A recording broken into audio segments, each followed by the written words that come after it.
शांति।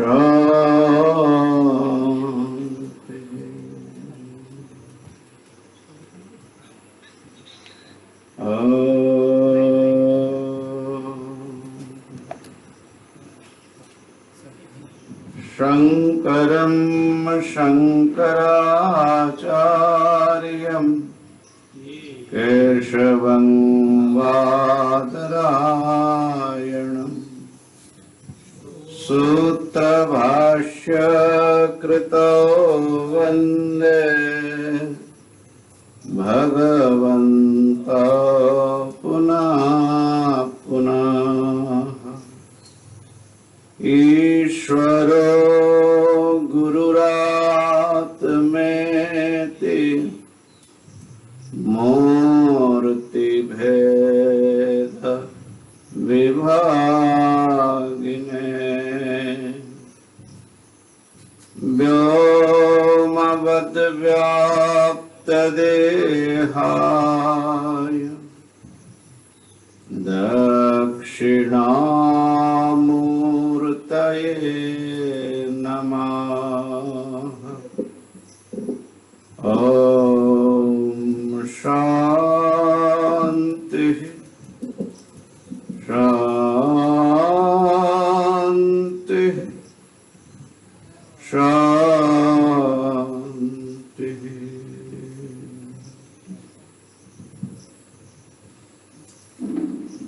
हरि ओम हरि ओम हरि ओम। महादेव महादेव महादेव।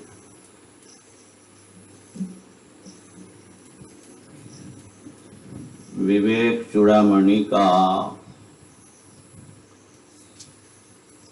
स्वाध्याय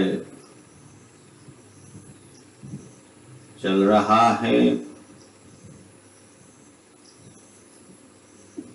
हम लोग परमार्थ साधक संघ के हरिद्वार आश्रम के परिसर में बैठे हुए हैं और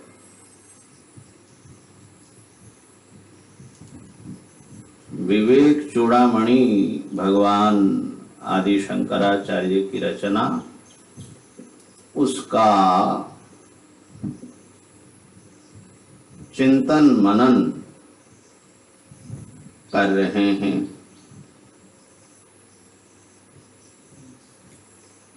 साधन चतुष्टय से संपन्न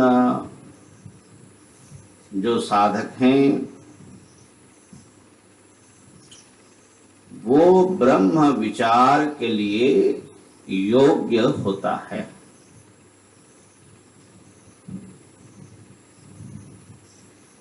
और उनका ब्रह्म विचार फलप्रसू होता है, अर्थात ब्रह्म साक्षात्कार की प्राप्ति उस साधक को होती है।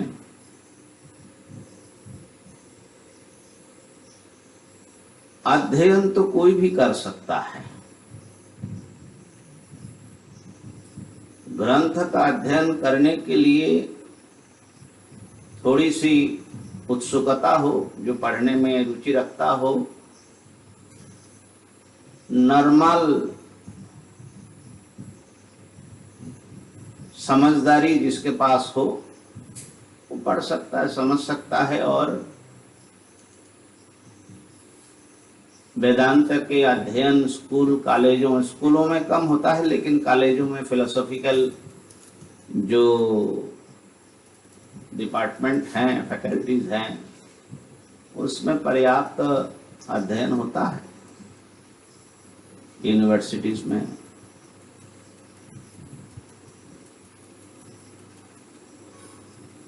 उसके लिए साधन चतुष्टय की कोई आवश्यकता नहीं है। वेदांत में क्या है, आप समझना चाहते हैं समझ सकते हैं, परंतु यदि आपको ब्रह्म ज्ञान चाहिए,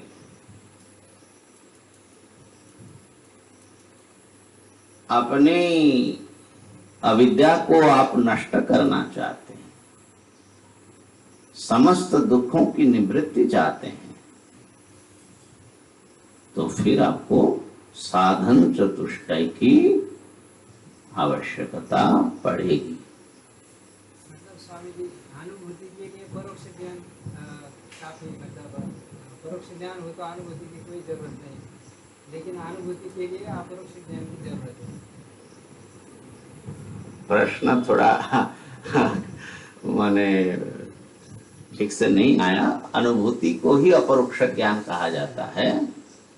आप ये शायद पूछना चाहते हैं कि परोक्ष ज्ञान के लिए साधन चतुष्टय की आवश्यकता नहीं है, अपरोक्ष ज्ञान के लिए साधन चतुष्टय की आवश्यकता है, शायद आप ऐसा, तो ये बात भी नहीं है।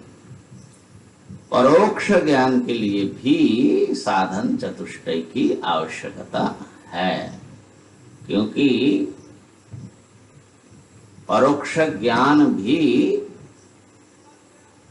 श्रवण और मनन से आएगा, और श्रवण मनन करने के लिए साधन चतुष्टय की आवश्यकता बतला रहे हैं। निधिध्यासन से जो अपरोक्षता आएगी वो तो और आगे की चीज है, लेकिन परोक्ष ज्ञान के लिए भी साधन चतुष्टय की आवश्यकता है, और परोक्ष ज्ञान को भी मामूली चीज नहीं समझना। पंचदशी में आपने सुना ही होगा, परोक्षम ब्रह्म विज्ञानम शाब्दम देशिक पूर्वकम बुद्धिपूर्वम कृतम पापम कृष्णं दहति वह्निवत्। प्रथम तत्व विवेक में ही आया। परोक्ष ब्रह्म विज्ञान भी जानबूझकर जितने पाप आपने किया वो सारे इतने जन्मों के अनंत पापों को परोक्ष ज्ञान जला डालता है। परोक्ष ज्ञान को मामूली नहीं समझना, और ग्रंथ पढ़ लेने से कोई परोक्ष ज्ञानी हो गया ऐसा भी नहीं समझने का। अभी इसी बात पर हम आएंगे।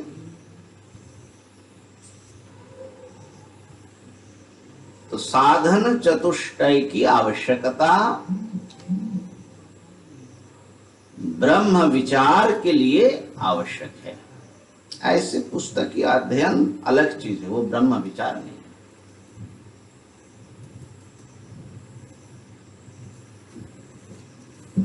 वहां पत्थर है, देखो, व्हाइट टेबल पर।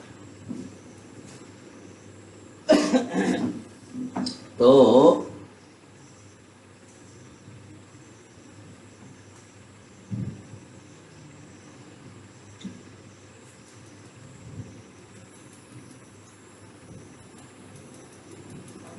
ब्रह्म विचार के लिए विवेक और वैराग्य और साथ में षट संपत्ति मुमुक्षुता ये आवश्यक हैं। षट संपत्ति में हम लोग श्रद्धा की भूमिका को समझने की कोशिश कर रहे थे। आइए पहले श्लोक का उच्चारण कर लेते हैं।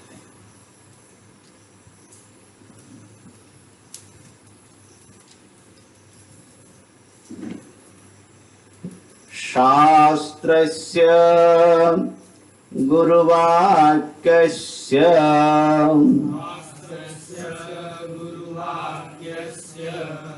सत्यबुद्ध्यावधारणम्।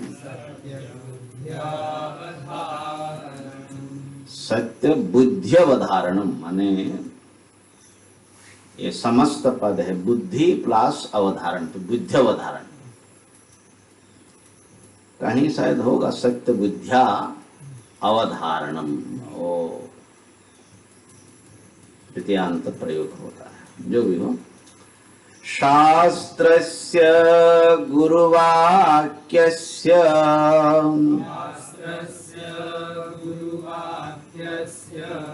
सत्यबुद्ध्यवधारणम्।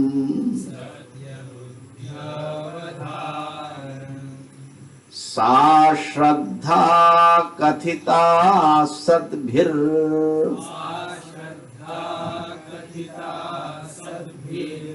यया वस्तुपलभ्यते।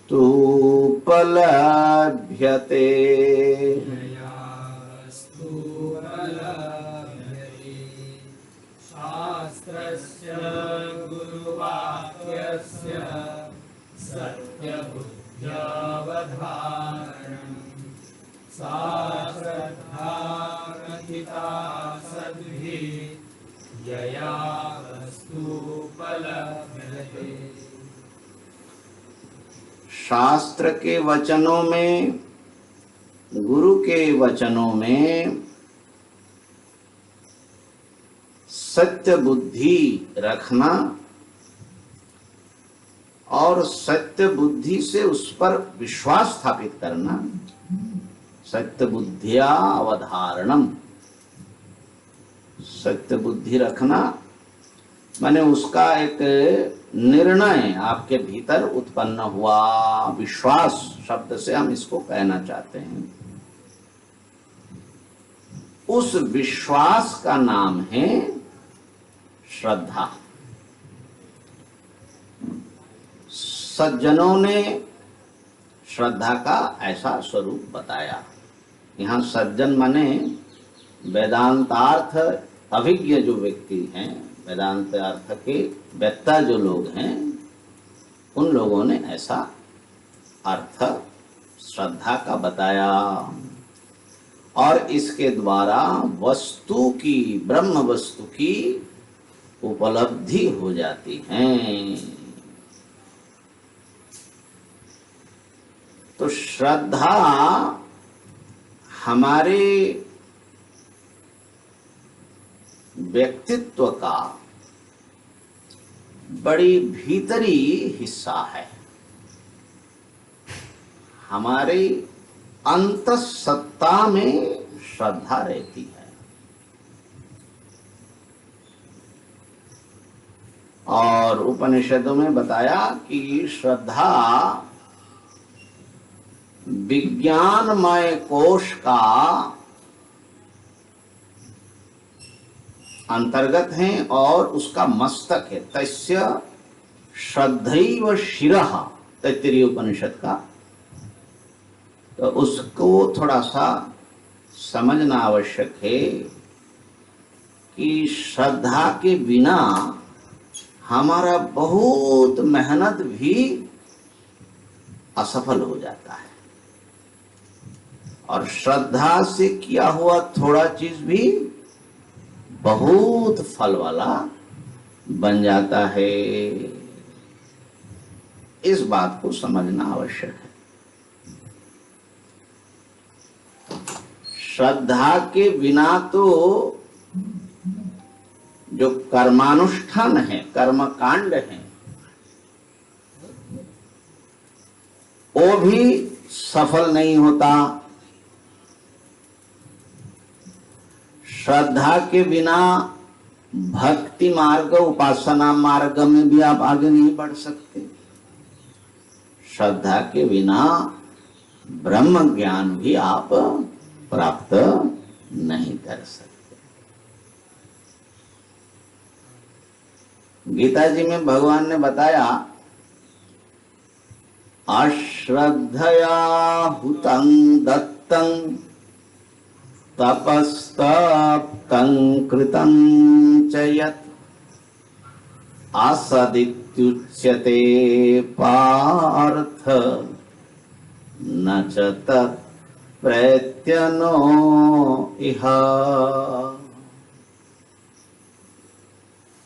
कितनी बड़ी बात है, इस पर मनन करने की बहुत आवश्यकता है। बार बार साधक ये प्रश्न पूछते, महाराज हम इतने सालों से लगे हैं और सिंसियरिटी के साथ लगे हैं, ऐसा लगता है हम लोगों को, फिर भी जीवन में ट्रांसफॉर्मेशन, रूपांतरण नहीं आ रहा है। कहाँ दिक्कत है, समस्या कहाँ है? इसलिए हम ये जो 3 दिन से चला रहे हैं, ये अगर वेदांत के साधक को अपनी जो वीक पॉइंट है, बल्कि सबसे बड़ी बाधा है, वो समझ में आ जाए तो बड़ा काम हो जाएगा। अश्रद्धा से जो आपने यज्ञ किया उत्तम, अश्रद्धा से आपने दान किया, अश्रद्धा से आपने बड़ी भारी तपस्या भी की, ये भी संभव है। श्रद्धा नहीं है लेकिन आप बड़े तपस्वी का जीवन जी रहे हैं। नाना कारणों से होता है, दंभ आदि के कारण हो सकता है। तो यज्ञ दान तप, ये यज्ञ माने पूजा पाठ, कर्म कांड जो अनुष्ठान है, तो पूरा कर्मों को भगवान ने लपेटा, हुतम दत्तम तपस्तप्तम, और फिर उसके भी कुछ बाकी बच गया तो कृतम त्यजत। जो भी आप करते हो अगर श्रद्धा नहीं है तो उसका क्या परिणाम होता है? असद इत्युच्यते। है पार्थ, वो असत है, माने आपने किया ही नहीं वो चीज, वो न करने का समान है। हमने प्रतिदिन 2-2 घंटा लगा करके अभिषेक किया, रुद्राभिषेक, लेकिन श्रद्धा नहीं है और सावन पूरा अभिषेक कर डाला, तो ये जो 30 दिन का 60 घंटा ये कुछ नहीं किया आपने, असत हुआ नहीं, असत इत्युच्यते।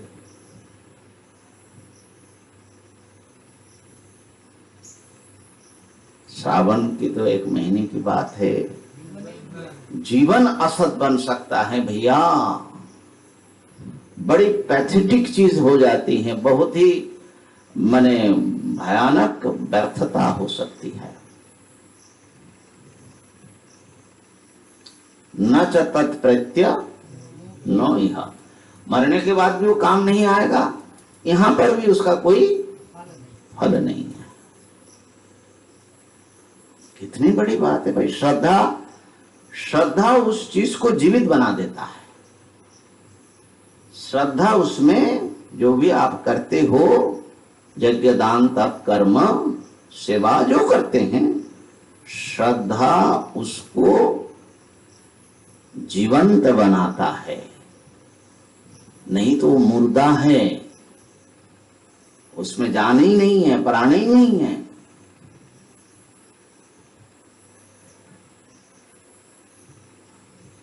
हमको एक महापुरुष की याद आती है जो हमारे ऊपर बड़ी स्नेह करते थे, अवधेश के ऊपर ही बड़े अच्छे संत, माने उनके आचार आचरण बड़े कॉम्पैशनेट, सबके ऊपर बड़े, विद्यार्थी लोग उनको बहुत मानते थे, गुरुजी। सुबह तो ये इनकी पुराने जमाने के लोग हैं, 2:30-3 बजे उठ करके स्नान करके, माने 3:30-4 बजे तक तो विश्वनाथ जी पहुंच जाते थे गंगा स्नान करके। और हम जब आए बनारस में, उस समय वो 70-75 से ऊपर ही थे शायद, माने बहुत साल व्यतीत किया, हमने भी देखा उनको बनारस में। हाँ, लेकिन सबसे बड़ा जो धक्का हमको लगा, जब वो बहुत बीमार पड़े, मरणासन्न हुए, तो एक नास्तिकता उनमें, क्योंकि हम लोग थोड़े अंतरंगत सेवा करना होता था, नास्तिकता आ गई, माने विश्वास ही चला गया।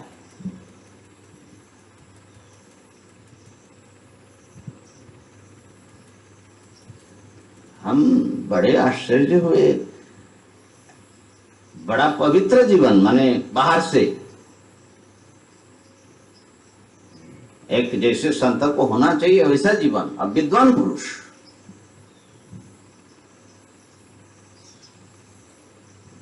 हमको बड़ा झकझोरा उनका जीवन। हमको ये डर लगा कहीं हमें भी तो ऐसा नहीं हो जाएगा जब बीमार पड़ जाएंगे बुढ़ापे में, जब ईश्वर के आश्रय लेने की सबसे ज्यादा जरूरत है, माने जवानी में या जब तक शरीर में ताकत है तो बिना भगवान के भी शायद चल जाए काम, लेकिन जब आप लास्ट फेज में पहुंच रहे हैं, यहां से जाने की तैयारी कर रहे हैं, वहां पर ये छूट जाए तो जीवन भर किया क्या फिर इस व्यक्ति ने?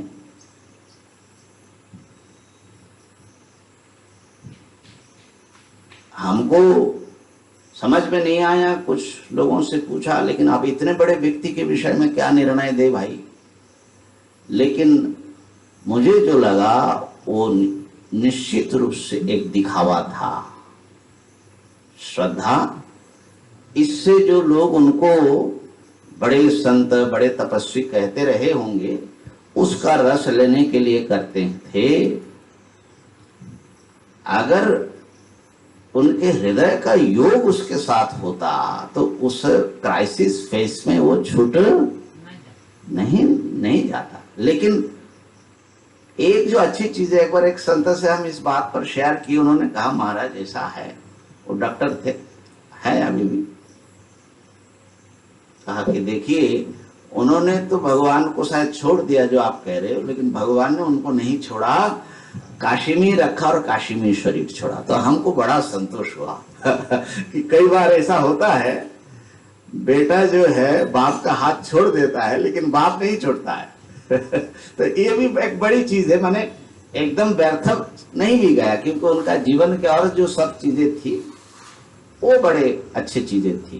तो लेकिन इस बात को ध्यान देना, कहीं ऐसा तो नहीं है कि हमारा पूरे जीवन की जो साधना है वो एक राख बन करके रह जाए, उसमें कुछ जान ही ना हो।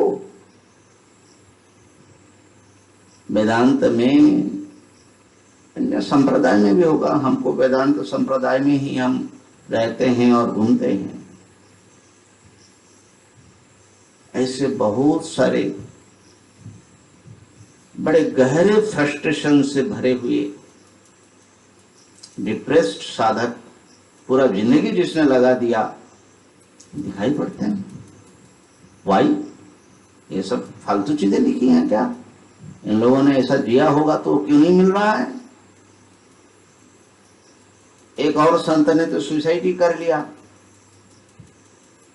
बड़े अच्छे थे, एक वैराग्यपूर्ण जीवन भी था, अंतिम में अरे भाई क्या बात है।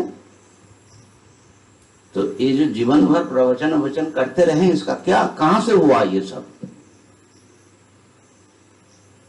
तो प्रत्येक साधक को, जिज्ञासु को इस बात का बहुत सावधान रहना चाहिए। कहीं सारा फेक साधना तो नहीं है, फेक न्यूज की तरह सब ऊपरी चीज तो नहीं हो रही है, माने हो ही नहीं रही है। अपने साथ सबसे बड़ा धोखा हो जाएगा भैया, दूसरों को तो क्या करोगे। तो श्रद्धा के बिना पूरा कर्मकांड असत हो जाता है। श्रद्धा के बिना पूरा भक्ति का जो जीवन है वो कुछ नहीं होता।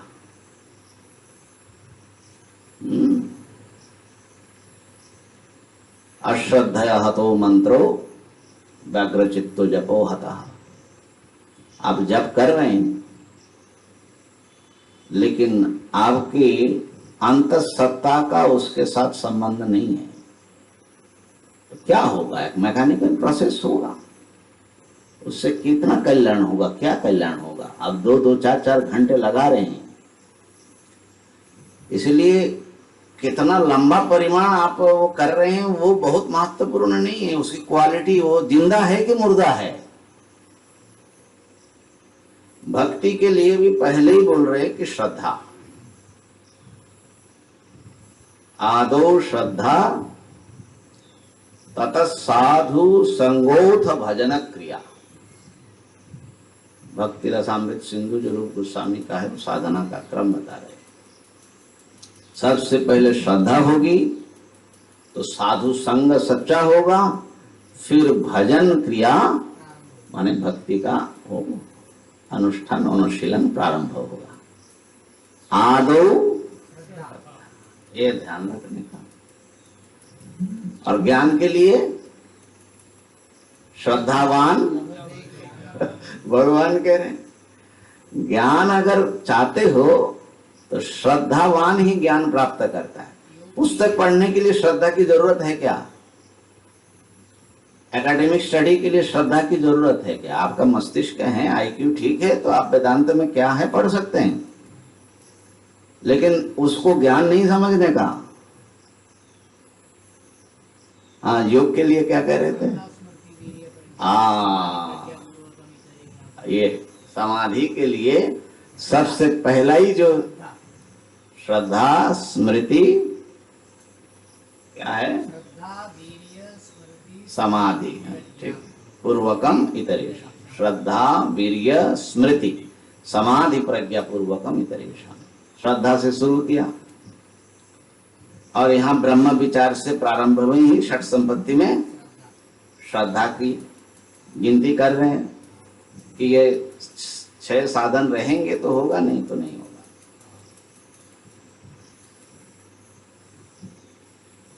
तो इसलिए ज्ञान का भी स्वरूप समझना। एकेडमिक स्टडी से जो आप तथाकथित ज्ञान है उसको हमारे शास्त्र में ज्ञान नहीं कहा गया।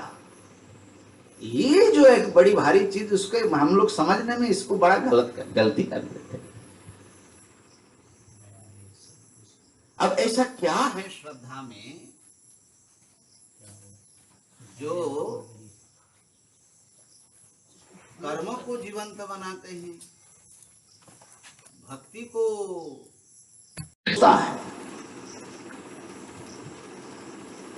लेकिन वो सोच जो है बदलता रहता है।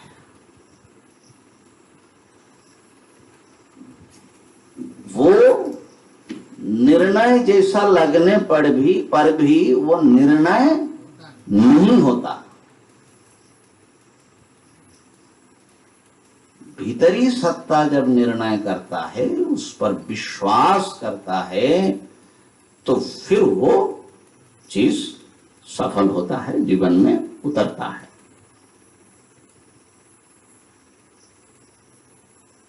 इसको थोड़ा सा सरल करने के लिए एक उदाहरण ले लें।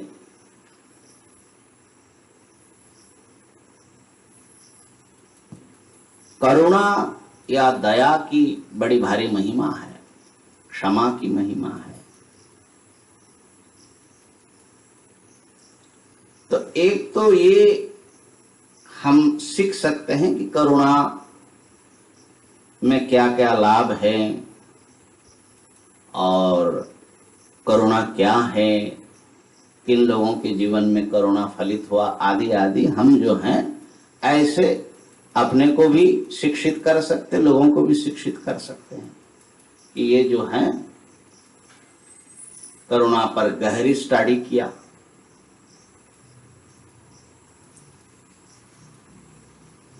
लेकिन उस अध्ययन से करुणा का एक बूंद भी आपके भीतर नहीं आया, शायद ये भी संभव है।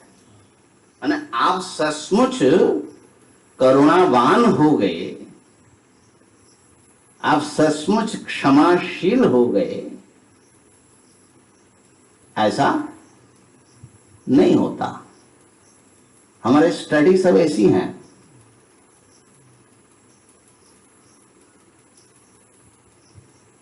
हमको एक कॉलेज की लेक्चरर ने बतलाया था, उन लोगों ने कुछ मोटिवेशन माने पर्सनालिटी डेवलपमेंट के लिए कॉलेज में कुछ अच्छे अच्छे लोगों को बुलाते थे, अच्छे स्पीकर। तो एंगर मैनेजमेंट पर एक स्पीकर को बुलाया, वर्कशॉप रखा। तो वह आए और जिस समय वो गेट में प्रवेश किए होंगे वहां माने एक उपस्थित रहना चाहिए उनको स्वागत करने के लिए। वो तो टाइम पर आ गए, ये गड़बड़ किया। फिर जब भीतर गए तो वहां पर स्टूडेंट आते गए बहुत बिगड़े, बड़ा बिगड़ा, बड़े जो है भ्रष्ट हुए और लेक्चर भी पूरा उसके इर्द गिर्द रहा। तो एंगर मैनेजमेंट पर तो वो अच्छा ही बोल गए लेकिन अपने ही एंगर को मैनेज नहीं कर पाया। तो ऐसे लर्निंग से क्या हासिल होगा? समस्या कहाँ रह जाती है। हमारा अध्ययन भी वेदांत का ऐसा न हो, ये आगे आएगी, यहाँ विवेक चूड़ामणि में ही सावधान करेंगे। तो करुणा को सचमुच सीखने के तरीके, वो भी अध्ययन होना अच्छा है, माने एक इंफॉर्मेशन के लेवल पर, लेकिन मत समझ लेना कि इससे जो है करुणा के जो लाभ अपने जीवन में होगा वो आपको मिलेगा, नहीं मिलेगा। करुणा पर लेक्चर तो आप दे दोगे।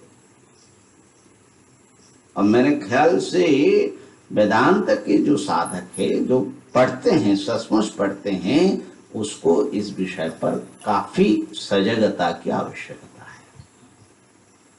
बनारस में एक प्रोफेसर थे, है शायद अभी भी रिटायर्ड नहीं हुए, बीए चुके।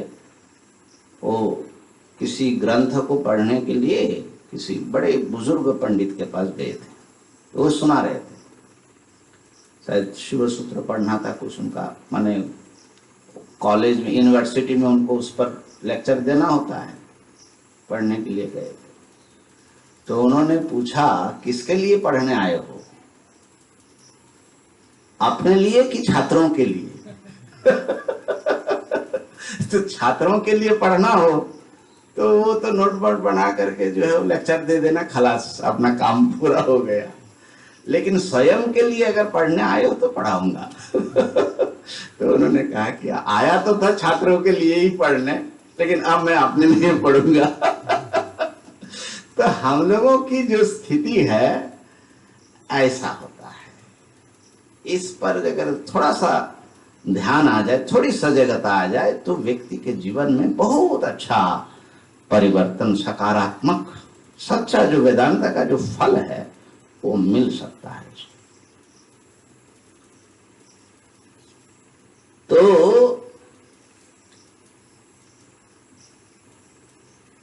ये जो करुणा का अध्ययन या अक्रोध का अध्ययन दूसरे ढंग से करना, माने एक तो जो जनरल हम लोग करते, ये दूसरे ढंग से करने का मतलब है श्रद्धावान हो करके अपनी सत्ता की गहराई से एक्सेप्ट करके उसको उसमें लगना। तो श्रद्धा फर्क कर देती है। आपके जीवन में ऊपर ऊपर ऊपर ऊपर सब चलेगा कि गहरे से होगा। कर्म जब करते हैं, एक बात कहते हैं, हम मान लो हम कह रहे हैं कि हम, अरे महाराज हम तो आपसे बहुत प्रेम करते हैं, मुख से बोला, शायद मन से भी सोचा, लेकिन हृदय की गहराई से वो बात उठी क्या, तो वो फर्क होगा कि नहीं होगा? अगर हृदय की गहराई से होगा।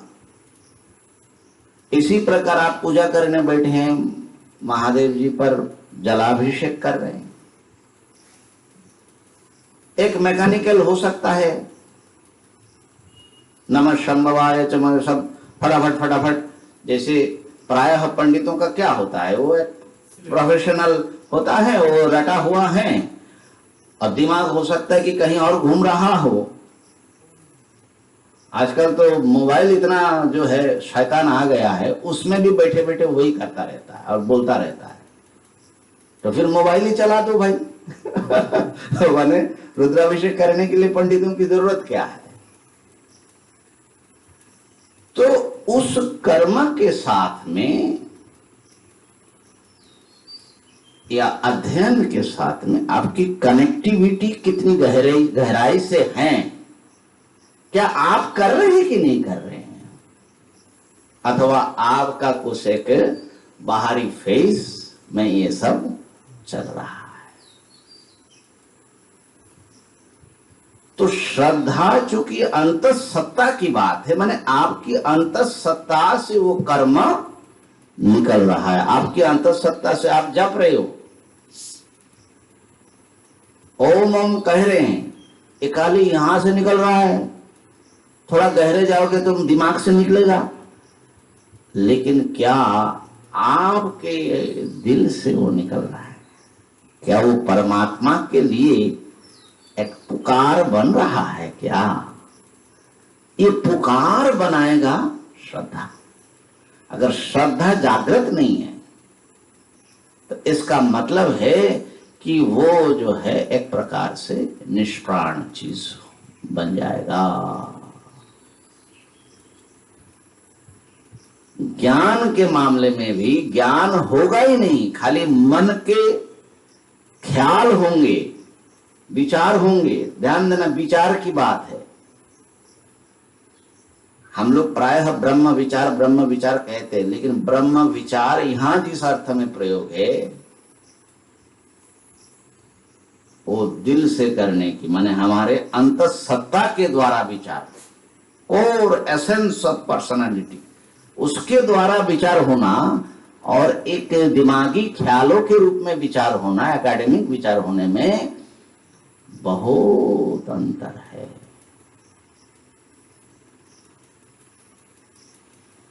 एक चीज और देख लीजिए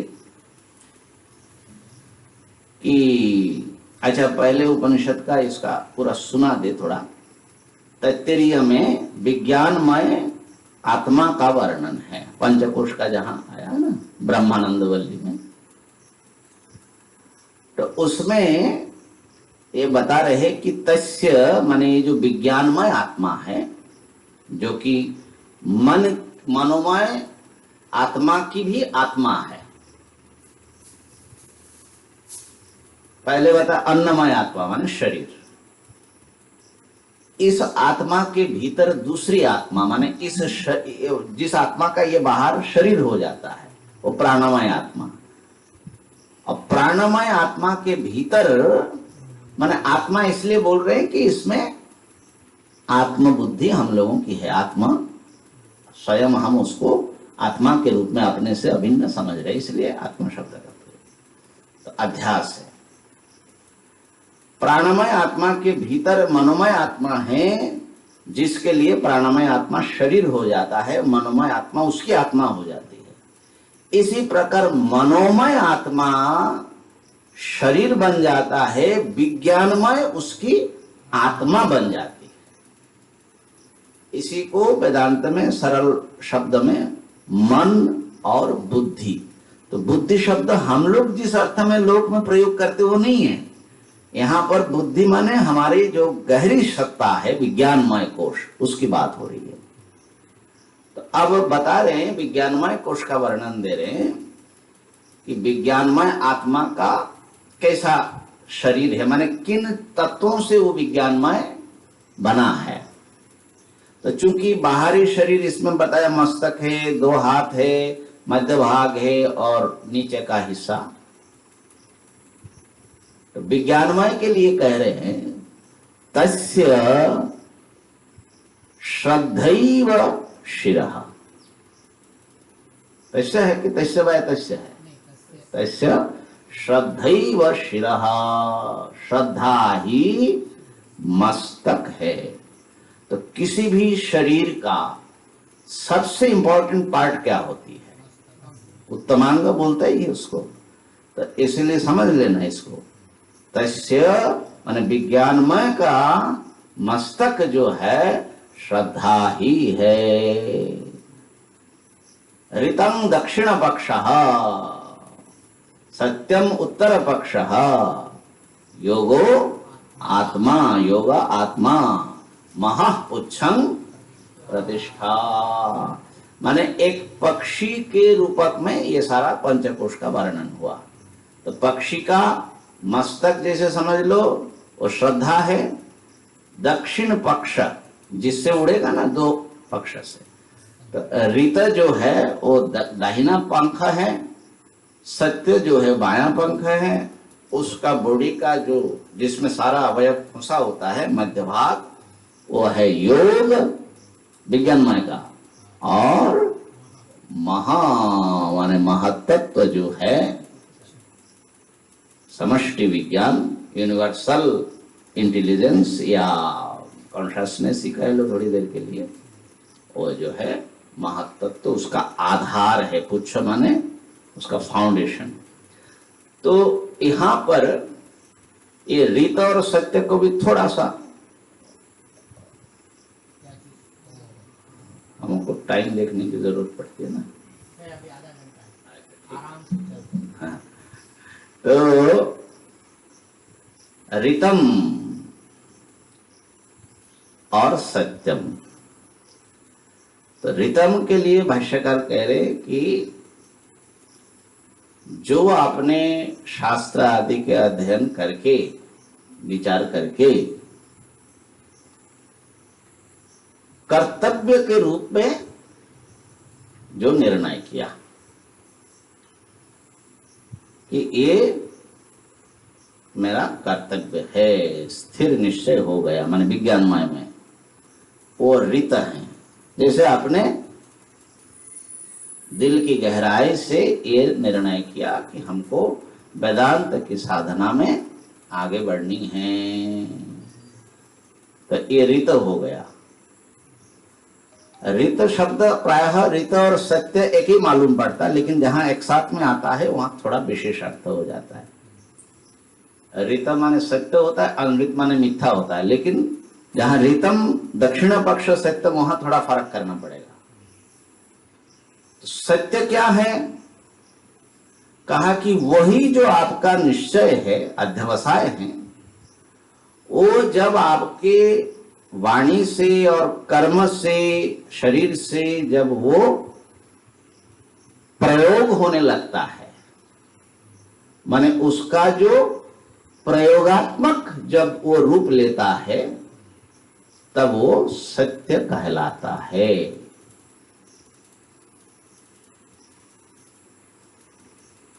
समझ में आई बात? अच्छा, तो उसको एक उदाहरण से समझ लीजिए। आपने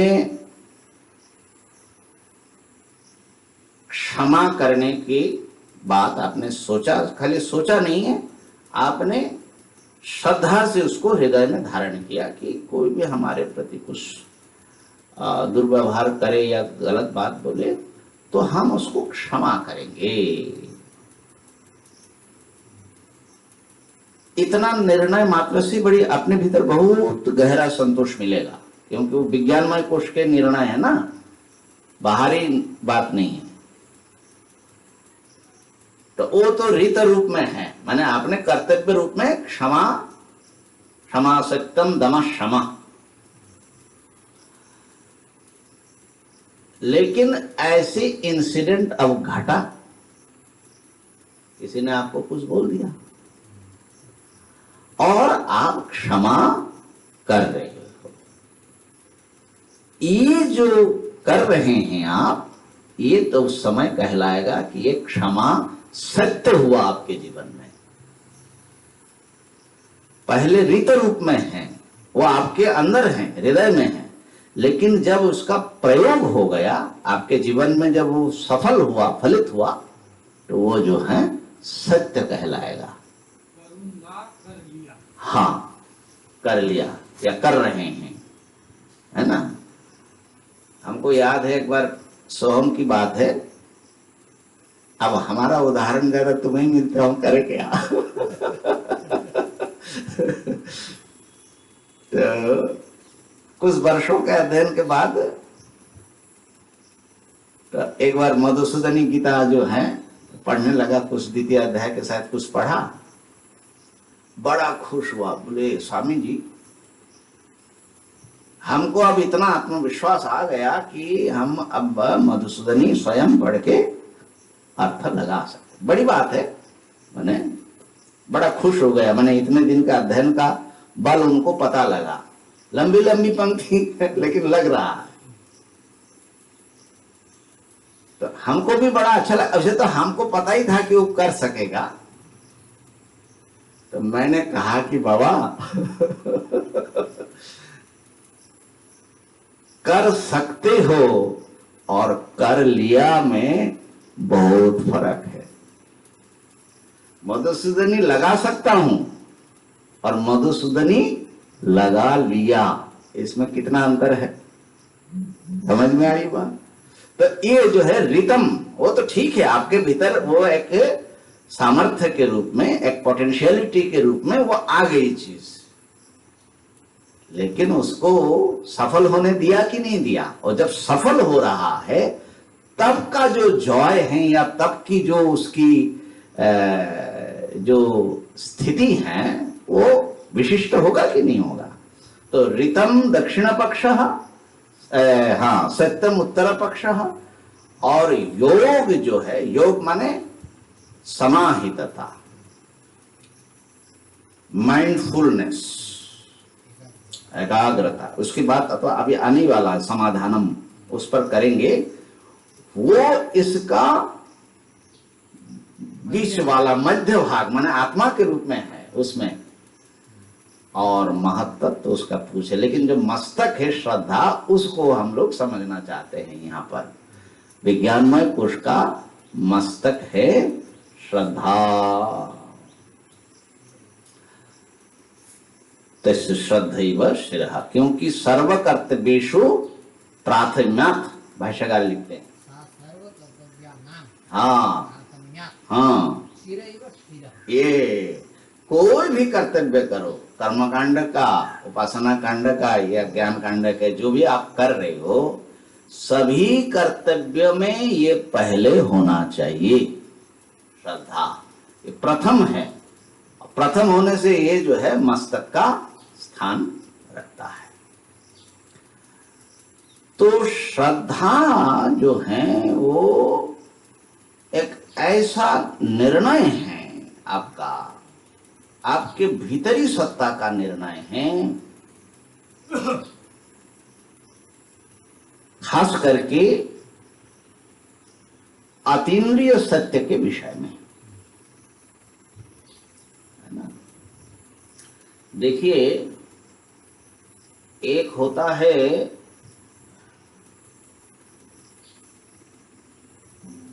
स्प्लिट पर्सनालिटी,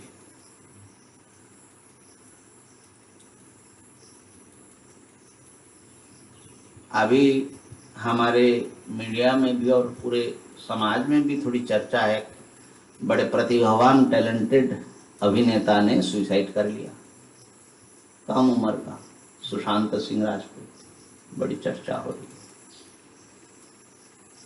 बहुत सुपठित इंजीनियरिंग डिग्री उसके पास थी और कुछ स्पिरिचुअल उसमें भी उसकी वो थी, माने काफी टैलेंटेड थे,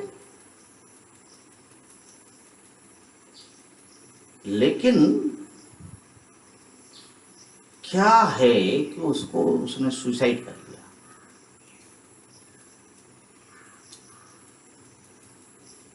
आज जो है सुसाइड की समस्या खास करके टीनेज और बल्कि ये तरुण, इन सब में भी एक बड़ी समस्या के रूप में आ रही है।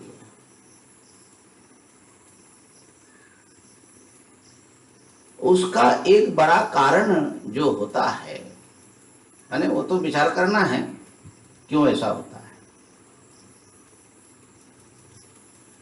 तो निश्चित रूप से जो जीवन जैसे वो जी रहा था, उस जीवन से संतुष्ट नहीं थे,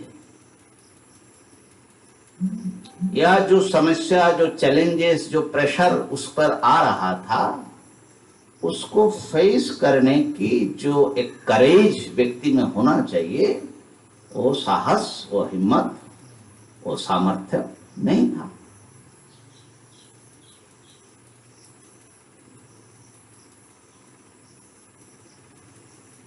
एक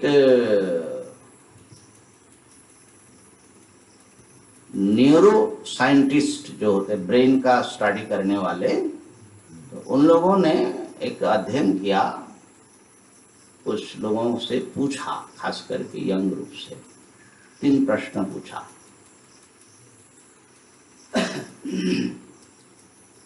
कि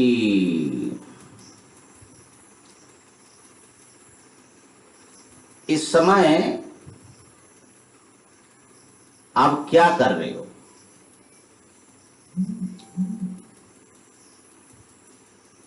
दूसरा प्रश्न था, जो कर रहे हैं वो एंजॉय कर रहे हैं कि नहीं?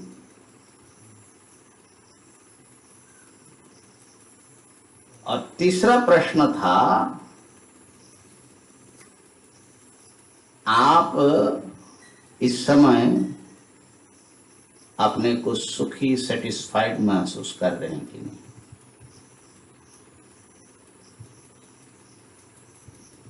तो बड़े आश्चर्य की बात है, शायद 70% से ऊपर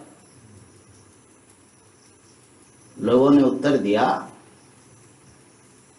हम जो भी कर रहे हैं वो और अच्छी तरीके से कर सकते हैं, या हम ऐसा करना चाहते हैं। माने वो क्या कर रहा है उनको पता ही नहीं है। माने उसका निचोड़ ये निकल रहा है कि वो व्यक्ति उस समय क्या कर रहा है। ध्यान देना इस बात को। माने एक काम वो करता ही नहीं है, उसका दिमाग जो है, हो सकता है कि मोबाइल में कुछ चल रहा है, फिर यह सामने टीवी खुला है, फिर खा रहा है, फिर क्या, माने वो कोई जो है जिस काम वो कर रहा है वहां पर वो उपस्थित नहीं है।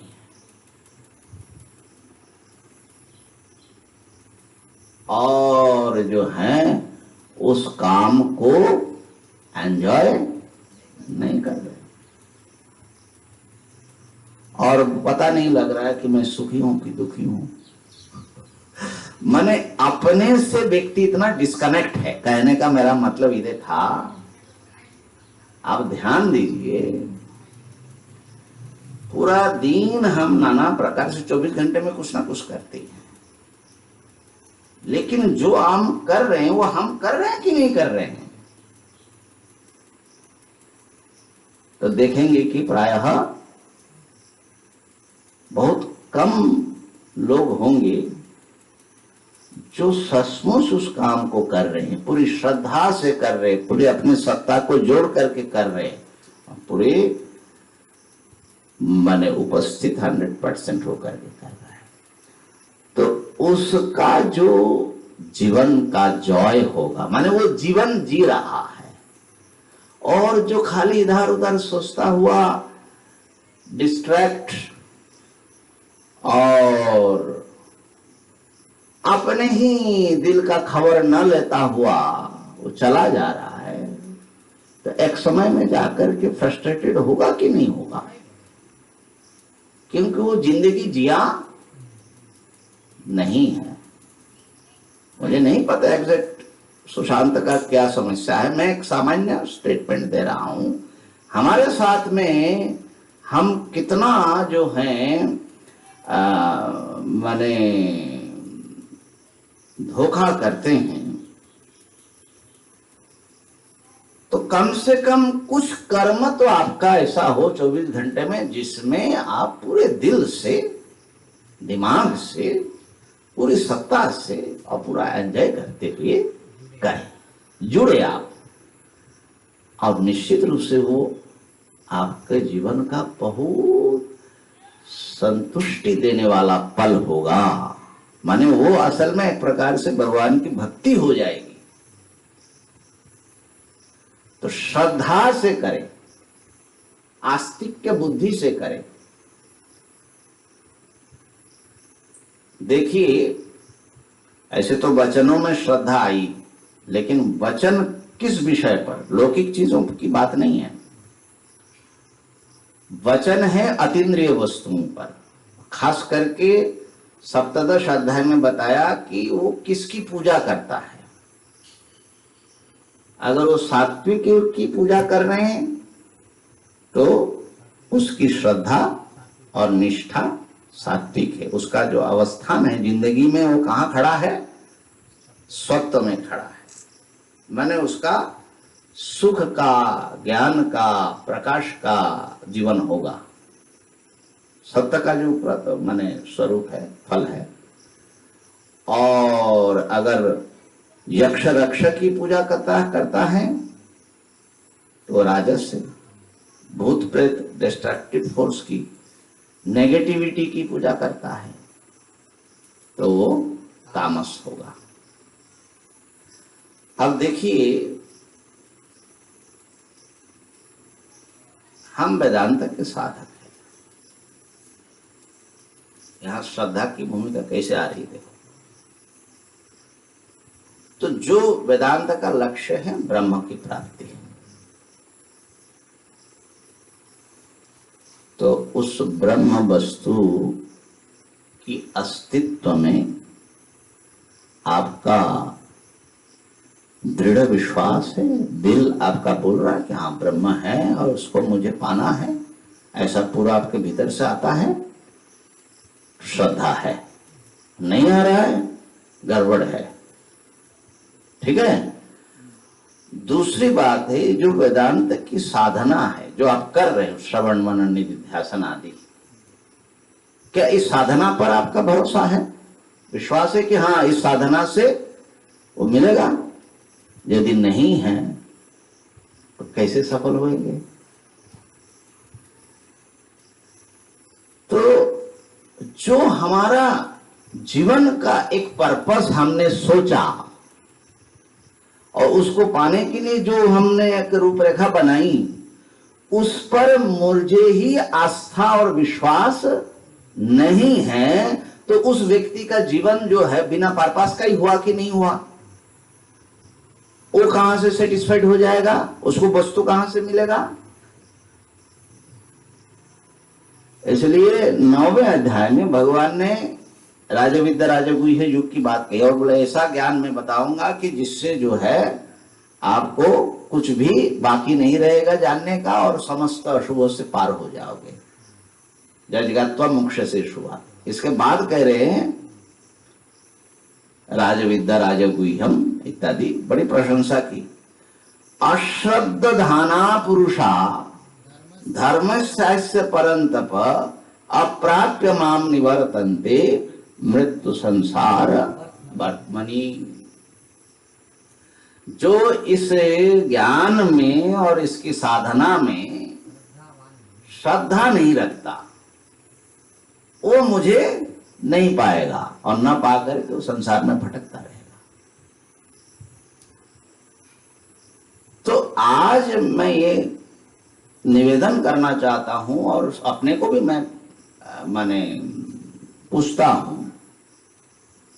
क्या जो जिंदगी आप जी रहे हो, जैसे जी रहे हो, क्या आपको अपनी साधना पर, अपनी जो लक्ष्य आपने बनाया उस पर आप स्वयं विश्वास करते तो हो?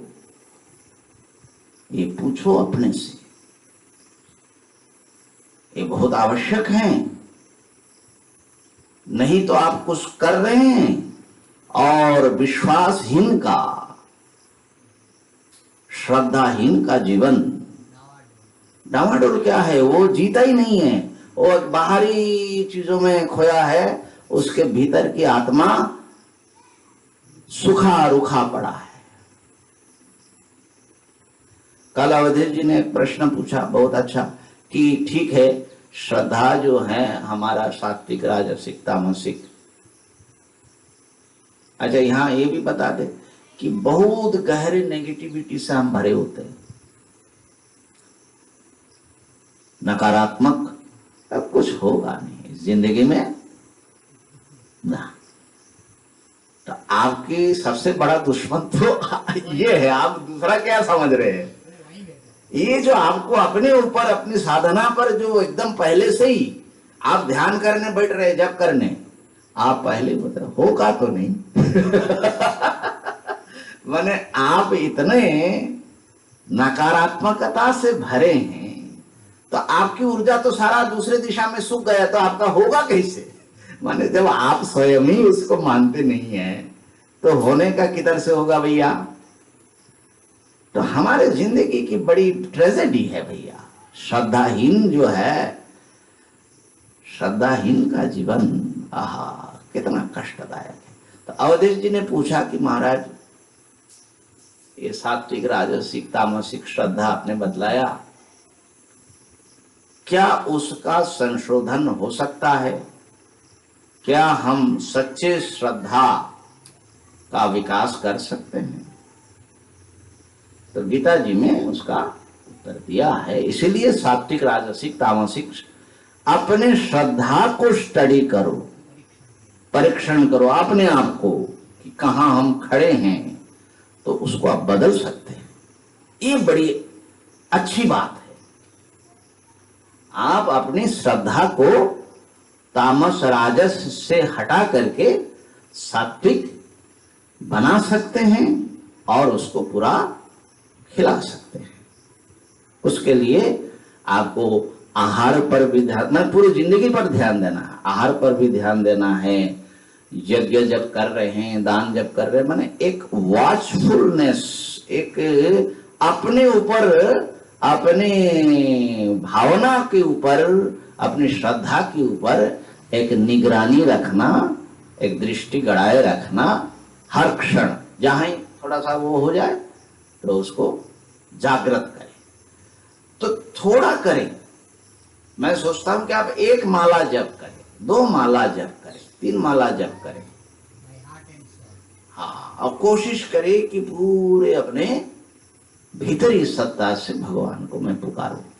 उतने से जो आपको मिलेगा, जो जीवन में आपको संतोष होगा, 5 घंटा 7 घंटा 10 घंटा बैठने से भी नहीं होगा। करुणा के बारे में 10 पुस्तक पढ़ करके, बहुत मेहनत करके, बहुत बड़ा भारी लेक्चर देने का जो सुख नहीं होगा, लेकिन रियल करुणा का एक्ट जब आप करोगे हृदय से, आहा, किसी का दुख देख करके जब आप द्रवित होएंगे और उसको आप दिल से दिखाने के लिए नहीं हेल्प करेंगे, वो आपको उससे बहुत अधिक दे जाएगा। तो इसलिए श्रद्धा जो है अपने साध्य में, अपनी साधना में गहरी आस्था होनी चाहिए। जब आप नित से जगो, प्रतिदिन बड़े उत्साह से भर करके मैं आज जो है कुछ तो करूंगा, कुछ अच्छा करूंगा, अपने लिए भी और दूसरे के लिए। हम स्वयं को भी बदलेंगे और आवश्यक हुआ तो हमारे आसपास के एनवायरनमेंट को भी बदलेंगे। तो अपने से प्रेम करना, अपने लक्ष्य और अपने साधना में आस्था रखना, ये आत्मविश्वास शब्द थोड़ा सा पास में आता है, लेकिन ये पूरी बात इसमें आती नहीं है ना। श्रद्धा, अपने ऊपर श्रद्धा, अपने साधना पर, अपने एक्शन पर, अपने परमात्मा पर आपकी श्रद्धा हो। जो भी आपका आदर्श हो, और आदर्श अच्छा होना चाहिए, पॉजिटिव होना चाहिए, नेगेटिव नहीं। तो इसलिए ये जो है, मैं समझता हूं कि बहुत ही महत्वपूर्ण साधना है। यया वस्तु उपलब्धते, ये बिल्कुल सही बात का। उपलब्धि तो प्रमाण से होगी, लेकिन श्रद्धा के बिना प्रमाण जो है निष्प्राण हो जाएगा, कुछ काम नहीं करेगा। वेदांत शास्त्र शब्द जाल बन जाएगा। आपके भीतर से ब्रह्म जगेगा नहीं। आप ही ब्रह्म हैं, लेकिन आपको अपनी ब्रह्म रूपता का आविष्कार होगा ही नहीं अगर श्रद्धा नहीं है तो इसलिए ये प्रत्येक साधक को बहुत ध्यान देना चाहिए। सा श्रद्धा कथिता सद्भिर यया वस्तु उपलब्धते। तो इसलिए भगवान ने भी कह दिया कि वस्तु की उपलब्धि तो उसको अप्राप्य मान निवर्तन, उसको मिलता ना, अप्राप्त। मुझे प्राप्त वो नहीं करता। पुरुषा धर्मस्य परंतप अप्राप्य मम निवर्तन्ते मृत्यु संसार वर्तनी।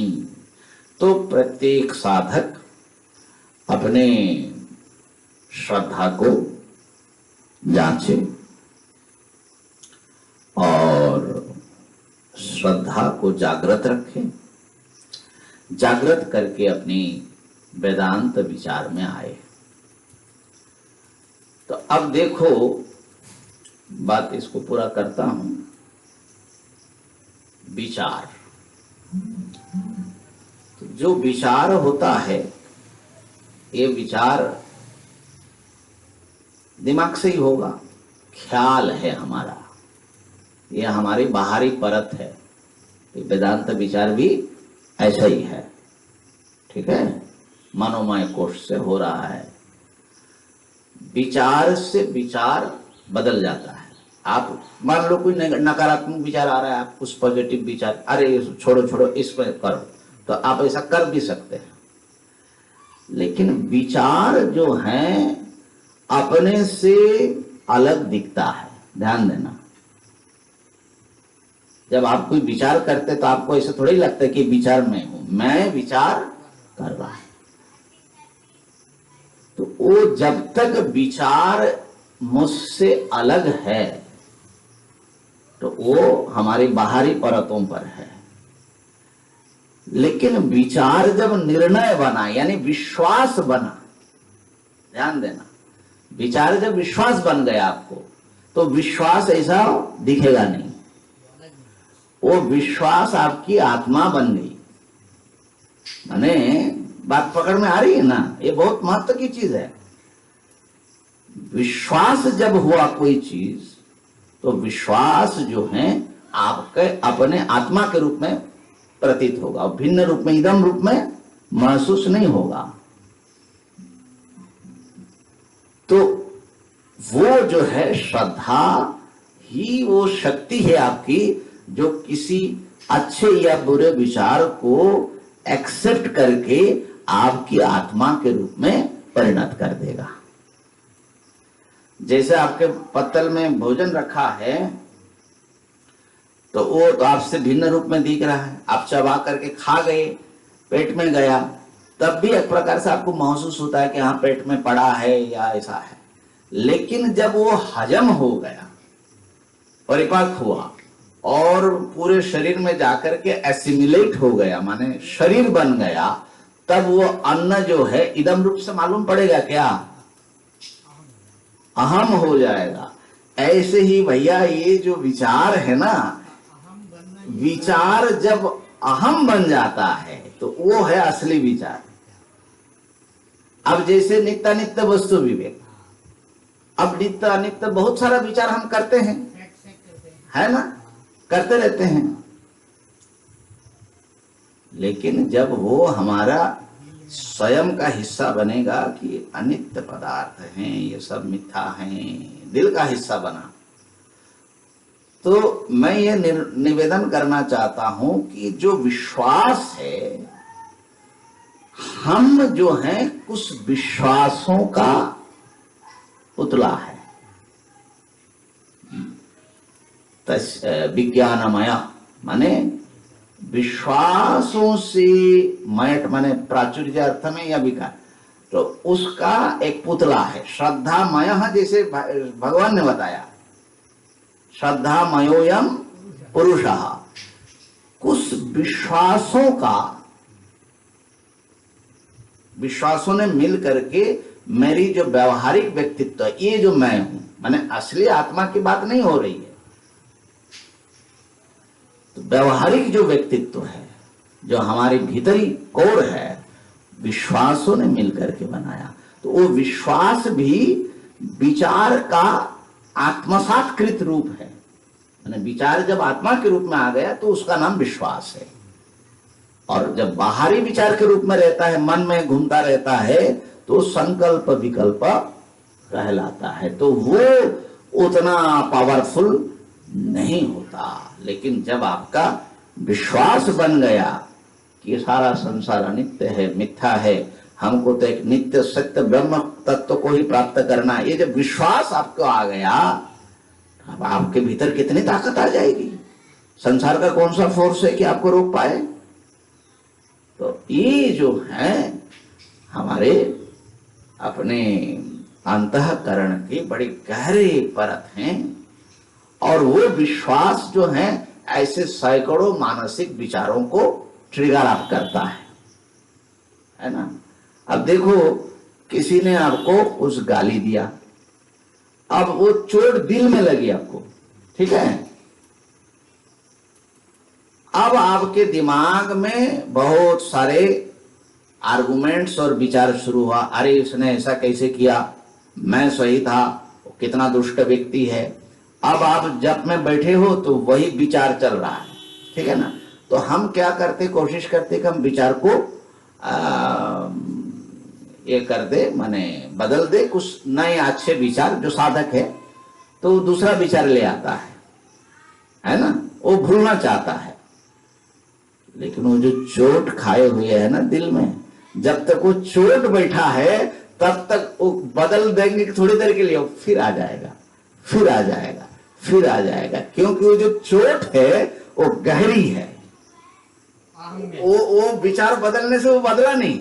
हाँ, वो यदि बदल सका तो बात अलग हो जाएगी। तो इसलिए ये जो भाई श्रद्धा की महिमा है, इसको समझिए और अपने जीवन को सार्थक करिए। ओम पूर्णमदः पूर्णमिदं पूर्णात् पूर्णमुदच्यते पूर्णस्य पूर्णमादाय पूर्णमेवावशिष्यते। ओम शांति शांति शांति। शंकरं शंकराचार्यं केशवं वादरायणं सूत्रभाष्य कृतौ वन्दे भगवन्तौ पुनः पुनः। ईश्वरो गुरुरात्मीति मूर्तिभेद विभागिने व्योमवद् व्याप्तदेहाय